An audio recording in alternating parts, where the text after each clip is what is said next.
नमस्कार, आप देखते रहिए न्यूज़ एसीपी भारत की खास रिपोर्ट। अंतिम संस्कार के लिए नदी पार करना मजबूरी। बटियागढ़ दमोह से मुकेश दुबे की रिपोर्ट। बारिश के कारण जिले भर में हालत खराब है। मरने के बाद भी लोगों को सुकून नसीब नहीं हो रहा है। कमर तक पानी के बीच से निकालकर लोगों को अंतिम संस्कार के लिए ले जाना पड़ता है। मामला मगरौन ग्राम पंचायत का है।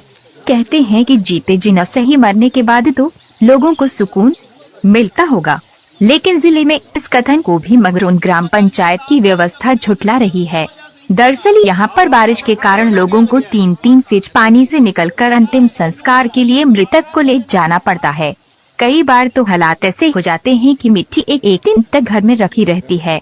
जब पानी कम होता है तब जाकर के अंतिम संस्कार किया जाता है। समस्या इतनी बड़ी है कि गांव बस्ती का मामला होने के बाद भी नाला पार करने के डर कई लोग तो मिट्टी में शामिल भी नहीं होते हैं। वह तो लोगों की घर बैठाते और वही सांत्वना देकर वापस आ जाते हैं। ताज़ा मामला ग्राम के खुमान प्रसाद का है।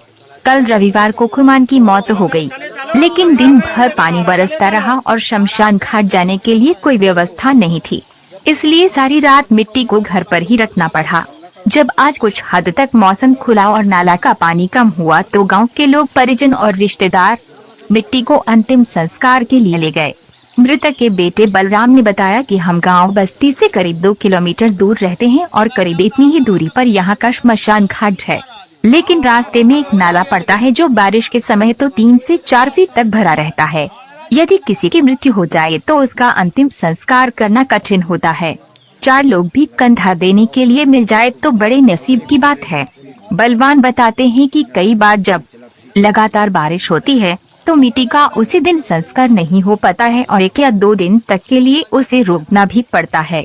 हमारी प्रशासन से मांग है कि श्मशान घाट तक जाने के लिए रोड पुलिया के साथ बेहतर व्यवस्था की जाए, क्योंकि शमशान घाट पर भी 3 सेट की व्यवस्था ठीक ठाक नहीं है, जिससे मिट्टी का अंतिम संस्कार करना भी परेशानी होती है। इस मामले में संबंध जनपद पंचायत बटियागढ़ के सीईओ अश्विनी कुमार सिंह कहते हैं कि उन्होंने हाल ही में चार्ज लिया है, इसलिए अभी पूरे क्षेत्र की जानकारी नहीं है। मैं मामले को दिखाता हूँ।